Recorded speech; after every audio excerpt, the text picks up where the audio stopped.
Welcome to worship in the Unitarian Universalist Church of Charlotte. Tony Vincent is one of the first female-identified African-American Unitarian Universalist ministers. In tribute, we offer her words to call all of us to worship today.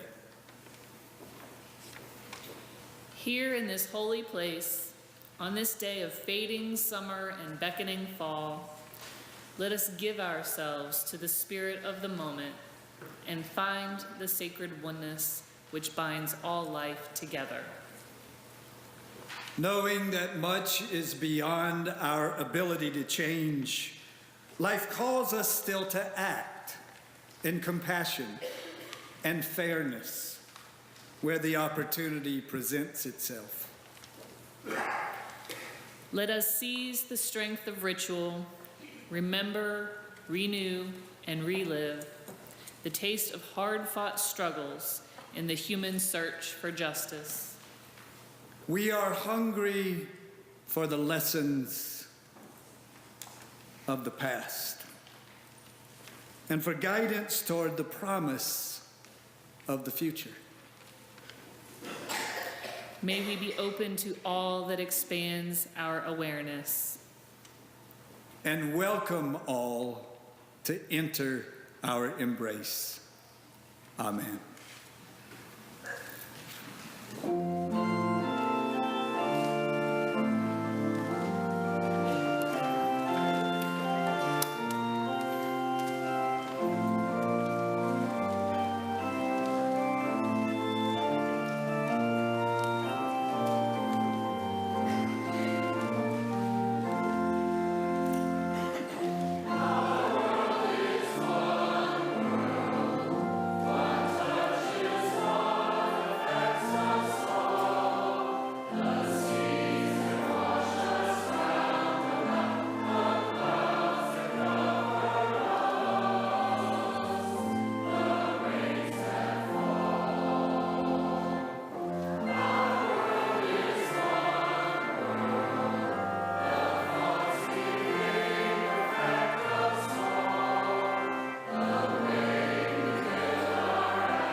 If we have any hope of transforming the world and ourselves, we must be bold enough to step into our discomfort, brave enough to be clumsy there, loving enough to forgive ourselves and each other. As we light this chalice, may we, as a people of faith, be granted the strength to be so bold, so brave, so loving.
In Mississippi, it's 1964.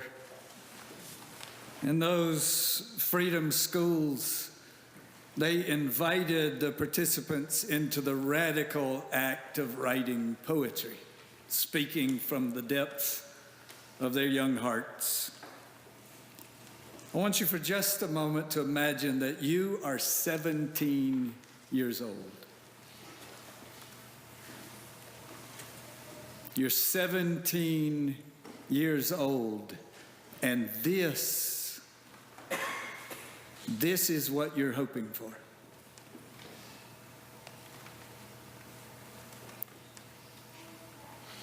I want to walk the streets of a town, turn into any restaurant, and sit down and be served the food of my choice, and not be met with a hostile voice.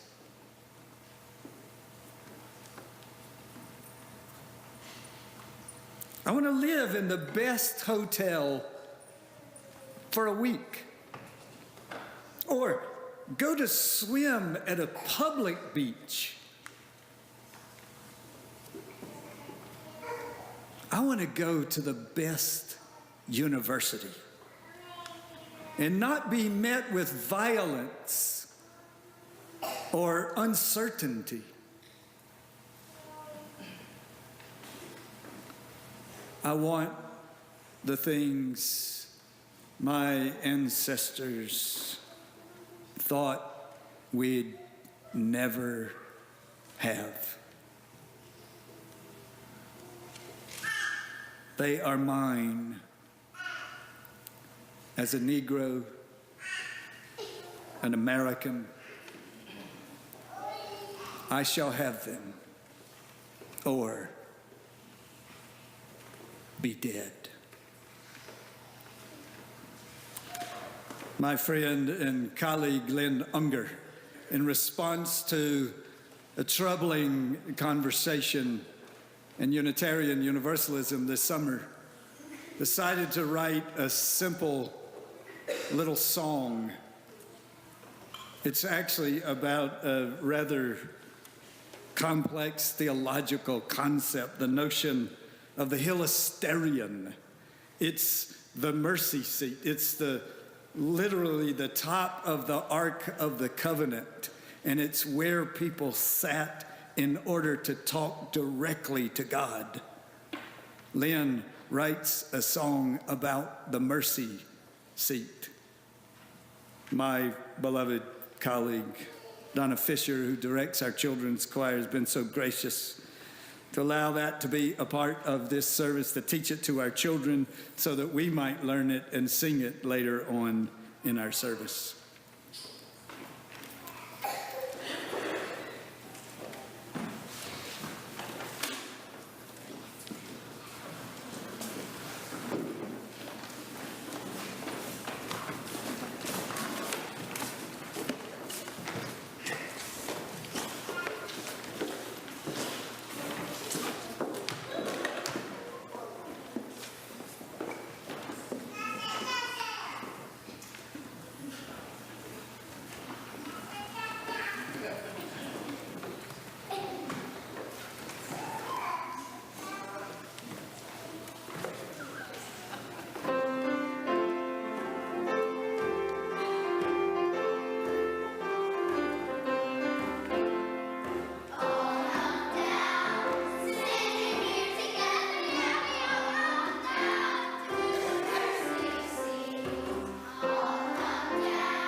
We give great thanks to Don Harris Fisher and our children's choir. They were here very early this morning and performed in our first service as well.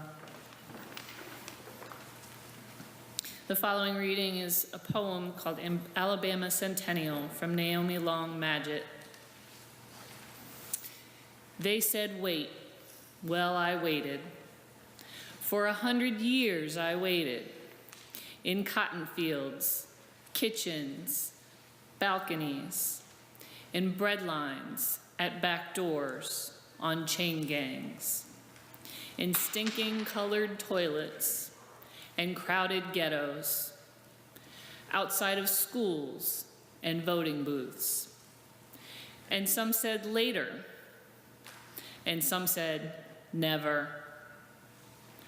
Then a new wind blew, and a new voice rode its wings with quiet urgency, strong, determined, sure. No, it said, not never, not later, not even soon, now. Walk. And other voices echoed the freedom words. Walk together, children, don't get weary. Whispered them, sang them, prayed them, shouted them. Walk. And I walked the streets of Montgomery until a link in the chain of patient acquiescence broke. Then again, sit down. And I sat down at the counters of Greensboro. Ride. And I rode the bus for freedom. Kneel. And I went down on my knees in prayer and faith. Kneel. And I went down on my knees in prayer and faith. March. And I'll march until the last chain falls, singing, we shall overcome. Not all the dogs and hoses in Birmingham, nor all the clubs and guns in Selma can turn this tide. Not all the jails can hold these young black faces from their destiny of manhood, of equality, of dignity, of the American dream, 100 years past due, now.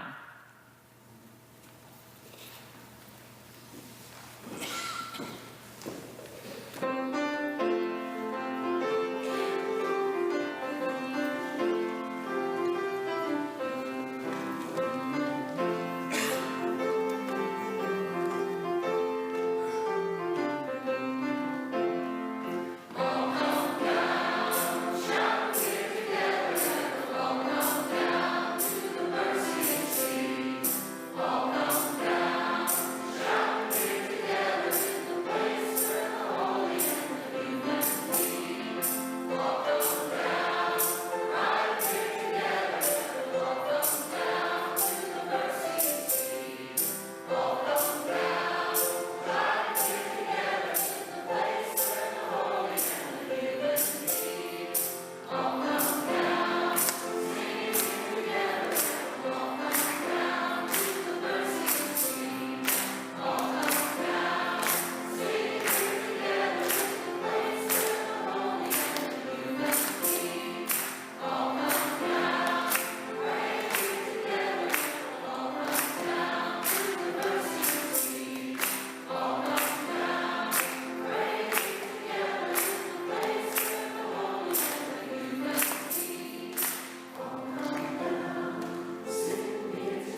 It's the afternoon of February 1st, 1960. Four well-dressed black college students walk together down South Elm Street in Greensboro, North Carolina. Around 4:30, they enter the F.W. Woolworth department store, linger in the aisles, buy a few minor items. Then they move to the long lunch counter. It's an area of swiveling padded seats with those shiny chrome backs. These men,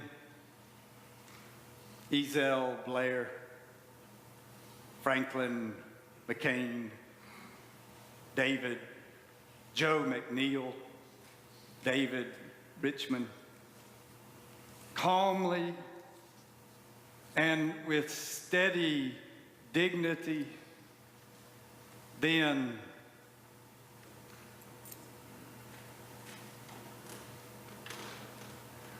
sit down.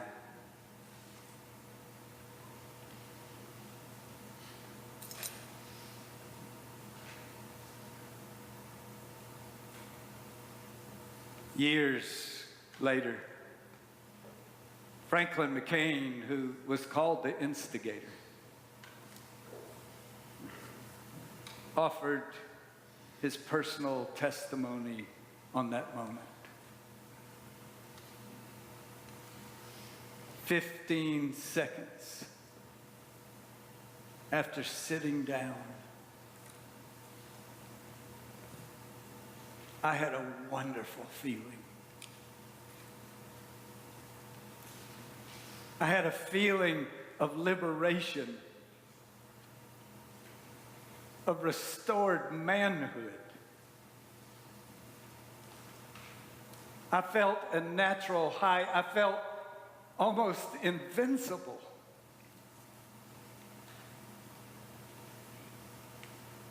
Mind you,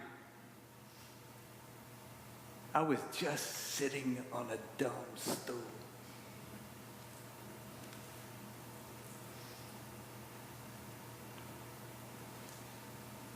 Now, almost 6 decades later,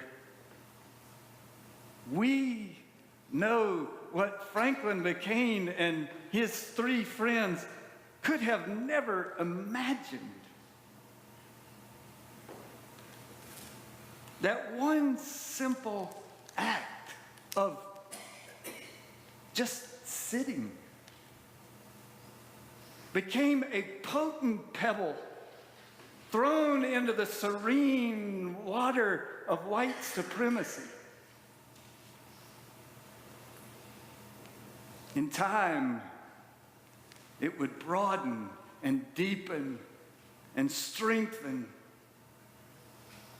and it would roll down like the waters of a mighty stream.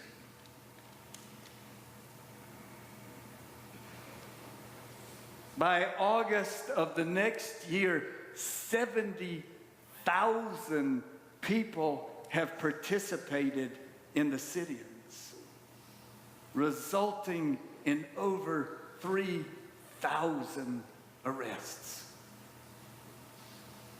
There, those 4 sat like trees planted beside the water, and they would not be moved.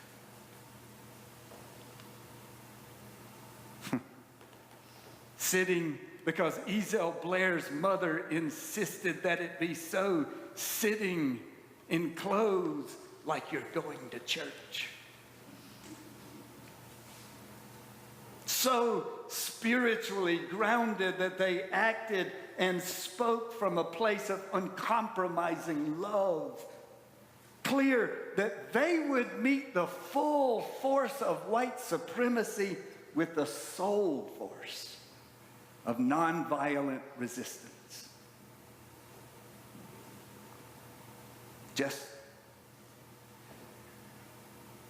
sitting.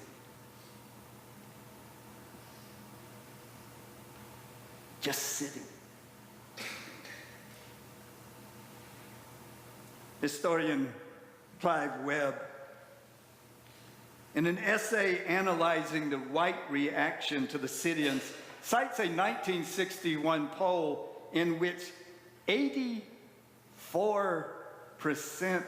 of the respondents expressed opposition to both the tactics and the aims of the protesters engaged in the sit-in movement.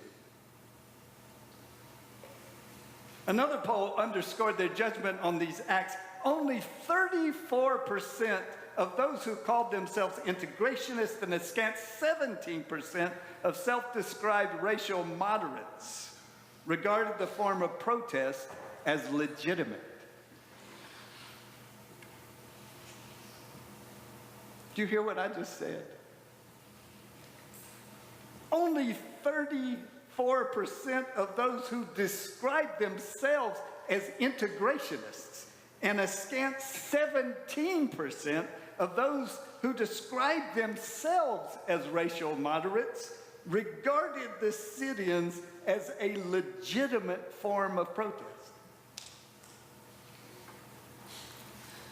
Just sitting atop a stool in one Sunday best, determined to meet every indignity, each emotional and physical threat with nonviolence in order to challenge white supremacy, is a tactic and is an aim that is not an appropriate form of protest.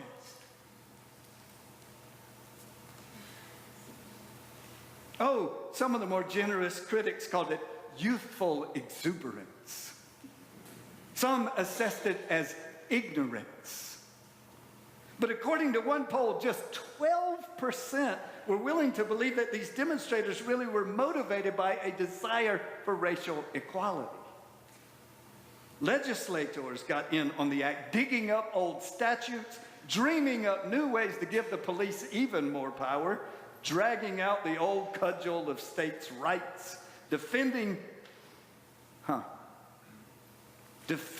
the privileges of businesses to serve and not serve whomever they wish. Retaliating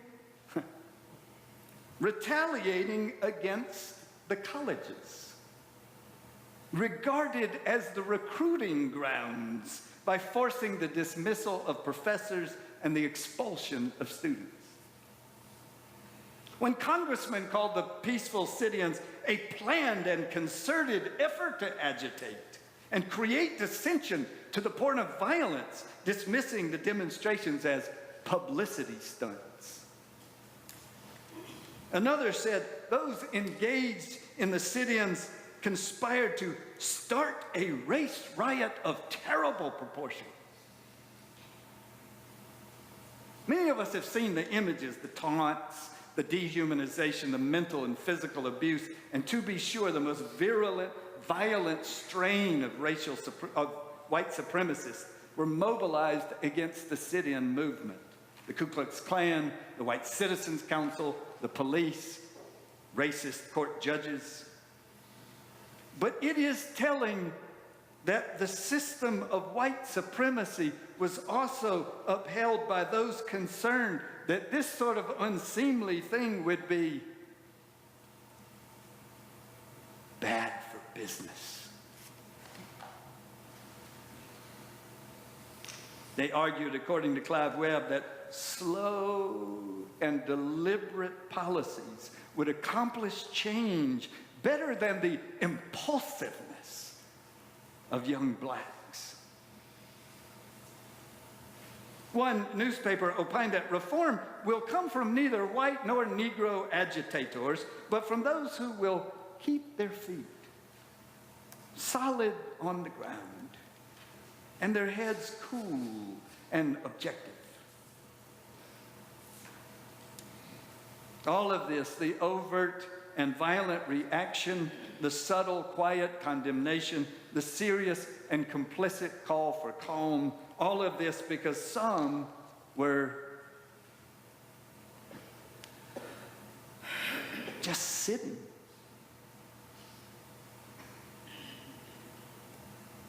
When you hear, as we have heard in this past year, as we have heard in this past month, as we have heard in this past week, the criticizing of certain acts of protest as failing to meet someone's personal standard of appropriateness, please keep this history in mind. The implication may be, I agree with your cause, just not your method.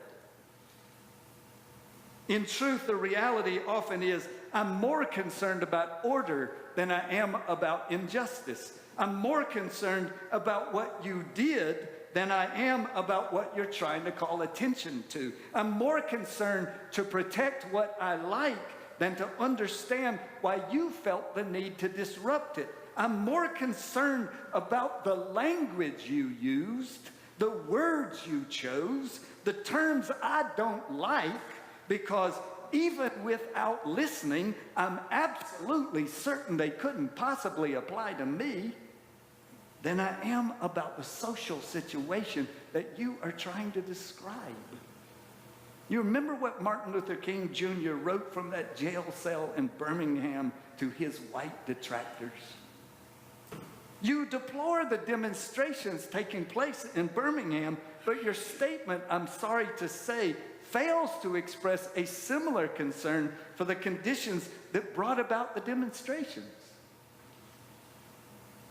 King decries the white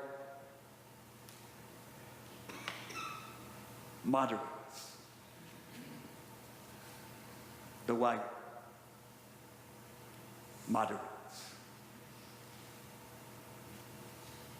who paternalistically, he says, believe he can set the timetable for another man's freedom, who live by a mythic concept of time and who constantly advises the Negro to wait for a more convenient season. Lamentably, he recognizes it is an historical fact that privileged groups seldom give up their privileges voluntarily. Thus, it has ever been. Whenever the system of supremacy has felt threatened by any action, it has been dismissed as too controversial, too radical, too unrealistic.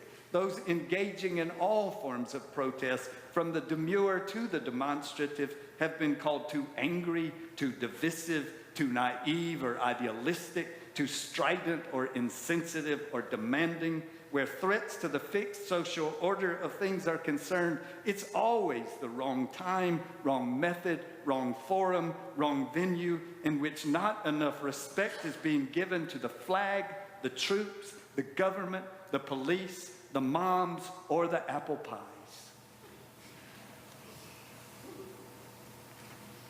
Michael Harriot has written a satirically serious article he titled, How to Protest Without Offending White People. Harriet explains, you can object to inequality as much as you like, as long as it isn't at sporting events. No one wants to think about politics at sporting events.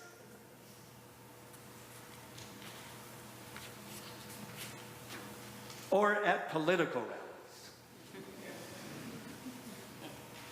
Or inaugurations.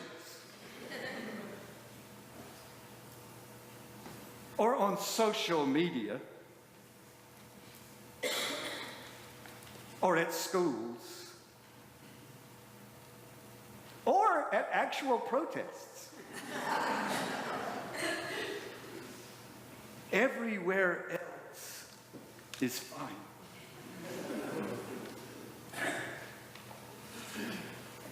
And God forbid there should be any violence, or what is called violence, whether it's really violence or not. Angela Davis recognizing, placing the question of violence at the forefront, almost inevitably serves to obscure the issues that are at the center of the struggles for justice. We readily decry violence and discredit any protest that is not completely peaceful. But let me ask you this. Have you ever heard a police chief ask? Have you ever heard a police chief ask if they were completely committed to nonviolence?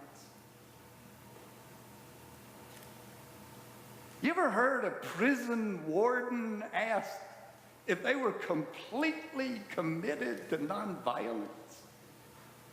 You ever heard anyone in the military ask if they were completely committed to nonviolence? Angela Davis insists questions about the validity of violence should be directed to the institutions that have a monopoly on violence: the police, the prisons, the military. To borrow Michael Harriot's satirical instructions, there are only two forbidden forms of protest: violent and nonviolent. Everything else is fine. What if, instead of judging, critiquing, questioning, dismissing, or ignoring all the ways that people are pointing up racial injustice, we were to want to join in? What if we were to become so committed to real transformation that we wanted to find a way to engage?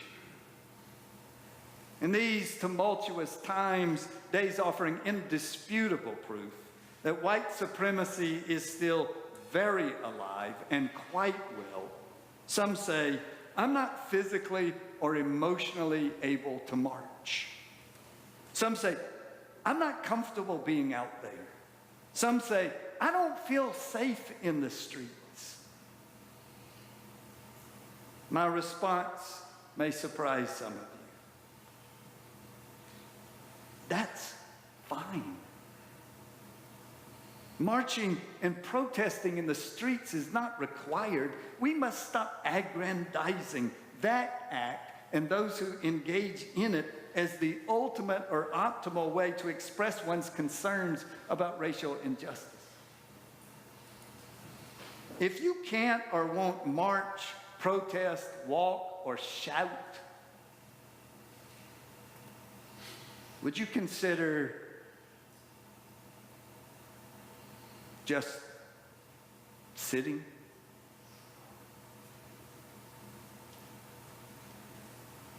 Ask those four young college guys about the power of sitting. Ask Sister Rosa about the power of sitting. Sometimes there's power, such great power, even transformative power, in just sitting in the wrong place at the right time. Just sitting. Not to hold forth.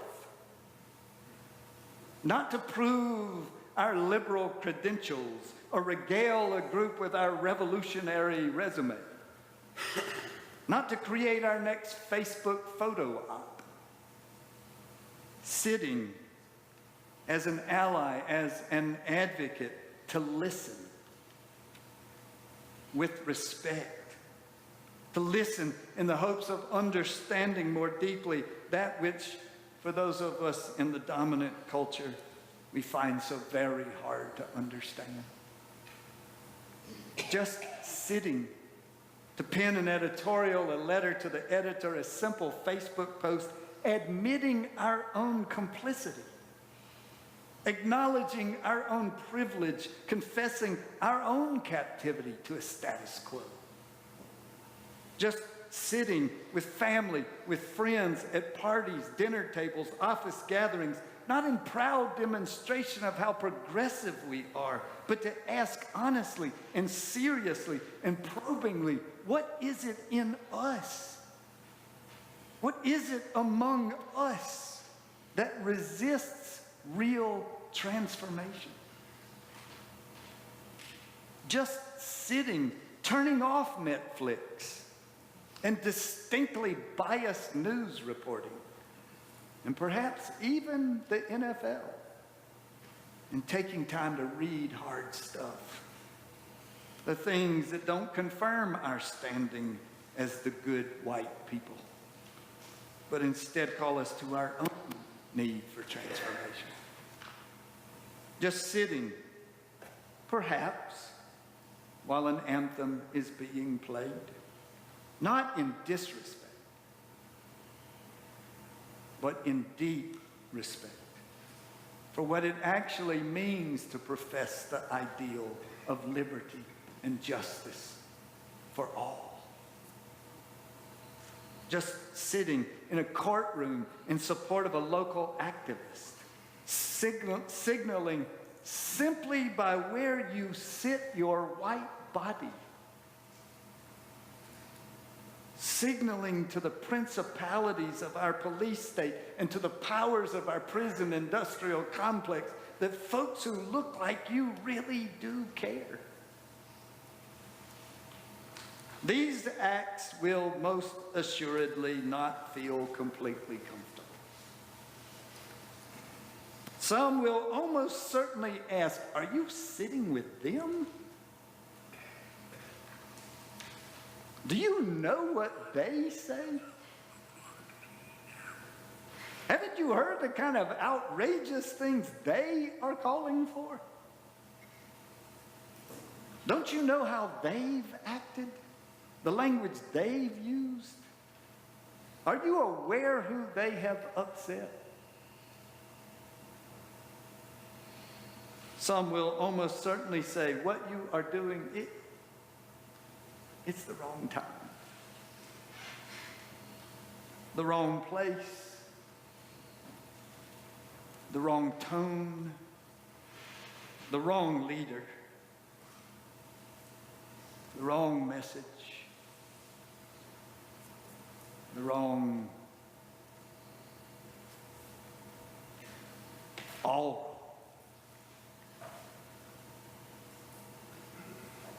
Sometimes even just sitting.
I'm Rebecca Visco, a grateful member of your Board of Trustees.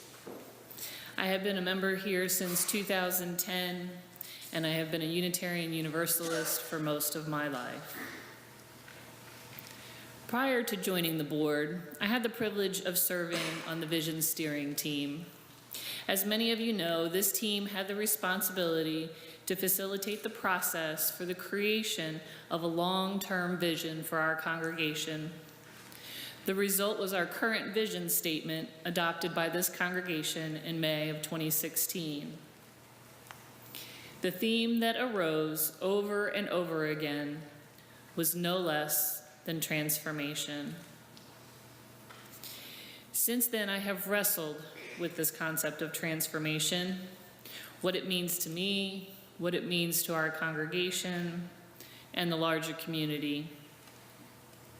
It seems to me that in many ways our society has already begun a transformation, especially in the area of racial justice, or at least a new chapter. Activists across the country over these past few years have risen up against the racism inherent in many of our institutions in ways that I never could have predicted. If I am truly committed to societal transformation, then I might have to admit that maybe a lot of the change I have worked for and advocated for in the past may not actually live up to some of the values that I claim. It is only by paying close attention that I am becoming more aware of the ways that injustice truly manifests. It turns out that my limited imagination might not yet be able to visualize a just and equitable world. I may still be too invested, consciously or not, in life just as it is. This is where I am learning to listen and listening to learn. Of course, this is much easier said than done. Oppressed people may protest in ways that are not easy to see or easy to hear. Frustrations may be expressed in ways that are uncomfortable for me, or possibly even in ways that spark defensiveness or resentment in my own heart. Societal transformation is happening with or without my permission. You see, no one is holding their breath waiting for me to get on board. There are simply too many lives at stake.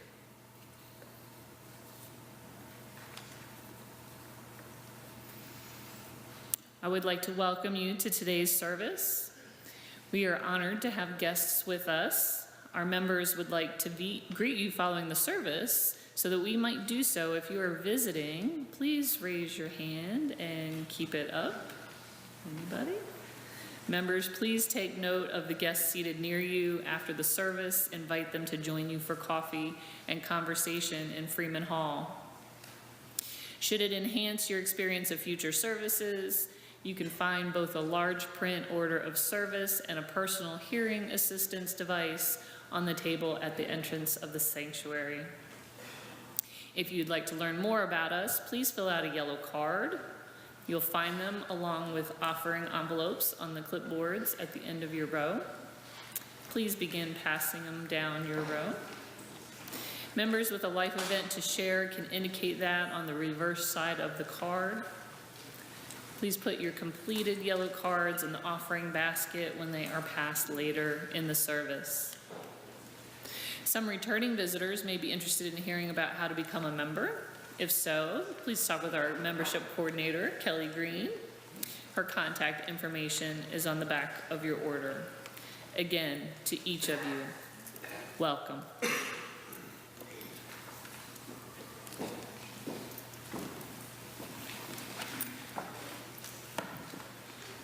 As Rebecca mentioned, this is a part of our effort to embody our very ambitious 25-year vision, but more specifically to embody our board's call to action. We're focused this year on two areas of justice, on racial justice and on environmental justice, and we'll be sharing a great deal more about that, not only in this setting, but in other programming throughout the year, including on this coming Friday. There's information in your order about a showing of the film, I Am Not Your Negro. It will be here on Friday evening. It's being facilitated by our People of Color group. If you're able to, please go over to Freeman Hall and to the adult programming table and sign up, indicating your intention to be here. And if you realize on Friday that you can come, please come on anyway for that showing. There are other ways to be involved in the life of the congregation. You'll see them in your order and also on our website under our electronic newsletter, Currents. We gather always holding members in our congregation with love and in our prayers who are in particular need.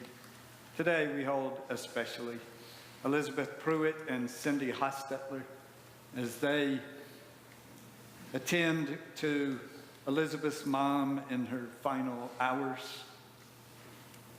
We continue to remember Emily Green Katz as she recovers from surgery. And Michael, we are holding you and Barbara as Barbara continues recovering from her surgery just Friday. So amidst all of the heaviness, there's always joy. And we have to remember that. And today especially, I'm delighted to bring joy into a challenging service. It's challenging for me to say, and I know it's challenging for you to hear. So I bring you joy. The joy is that our not soon enough to be Second Minister Eve Stevens and her husband Steve welcome into the world their young son, and we celebrate with delight with them. We hold always places of pain outside of this community. And who of us could gather on this day at the end of this week and not feel our hearts break all over again for Las Vegas and for our whole country, for Puerto Rico, yet again for the people on the Gulf Coast, for our city facing yet again such difficult news. One more item. For years now, this space in our congregation has been so markedly enhanced by the amazing music of Scott Weitzel. Scott has brought inspiration to us. He's brought amusement to us. He's brought such beauty and passion to us. Scott recently shared with John that he feels like his health does not allow him to continue playing on a regular basis here. We're going to get Scott back as often as we can. In fact, I understand we already have him scheduled to return, but we wanted to acknowledge on this day that Scott is ending his regular relationship with us, bringing music into this space. And Scott, we don't know how to say thank you, except to say thank you for all you have brought to us. Really do appreciate it. You've been amazing. Love you.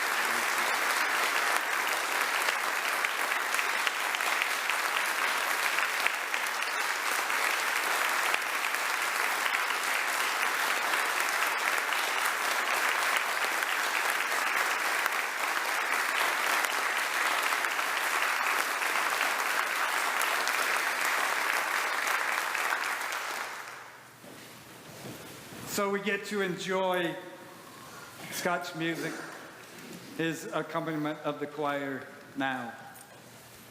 One quick word about this song. Some of you in the dialogue, we were sharing this story. Many of you know that when Martin Luther King Jr. was facing his most trying times, particularly when he was in public, he would call on the amazing, remarkable gifts of Mahalia Jackson. And on August 28, 1963, when he stood before the nation in Washington, in the March on Washington, he insisted that Haley be there. And he asked for this song. I've been duped. I've been scorned. I've been talked about. Sure as you will.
I invite you to join me for a time of meditation and aspiration, the opportunity to breathe deeply together.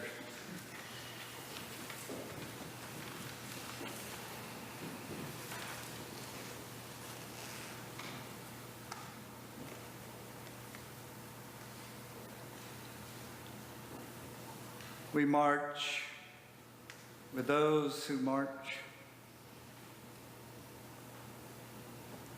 We protest with those who protest.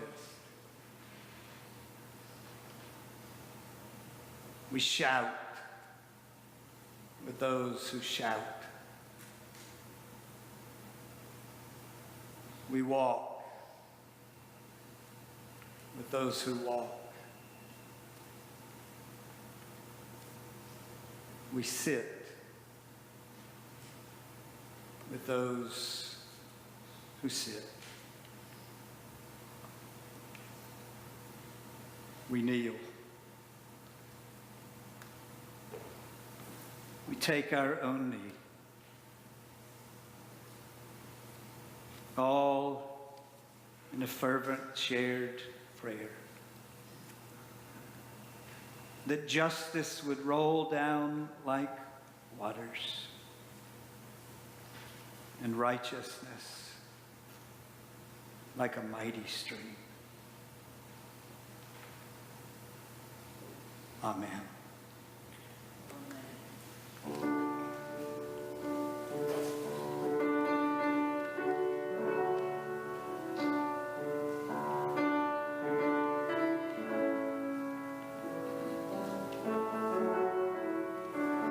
I am willing and I am able. I am willing and I am able. To be hopeless would seem so strange.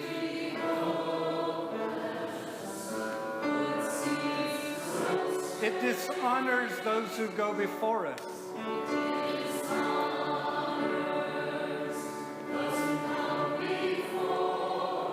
So lift me up to the light of change.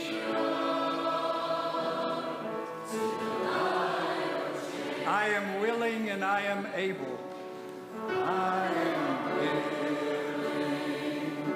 and I am able. To be hopeless would be so strange.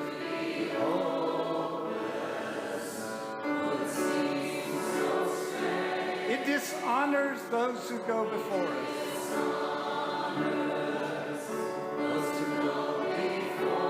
So lift me up to the light of change.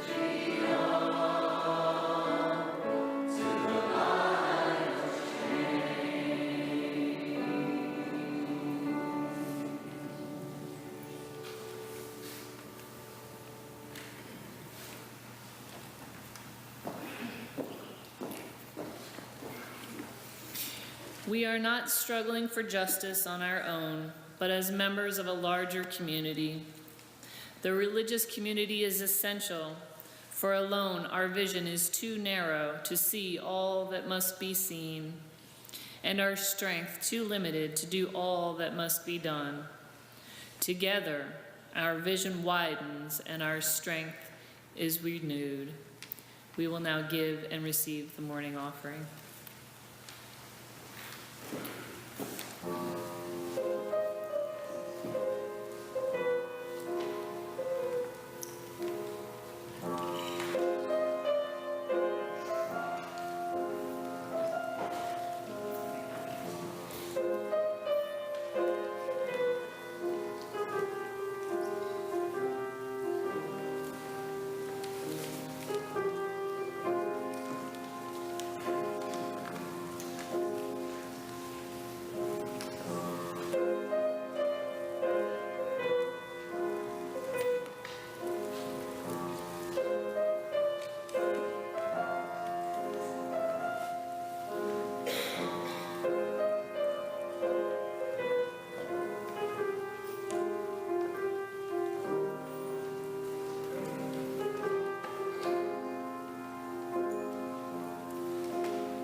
please join me in an affirmation of our faith, rising in body and/or spirit. We pledge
Go not in peace, but in power.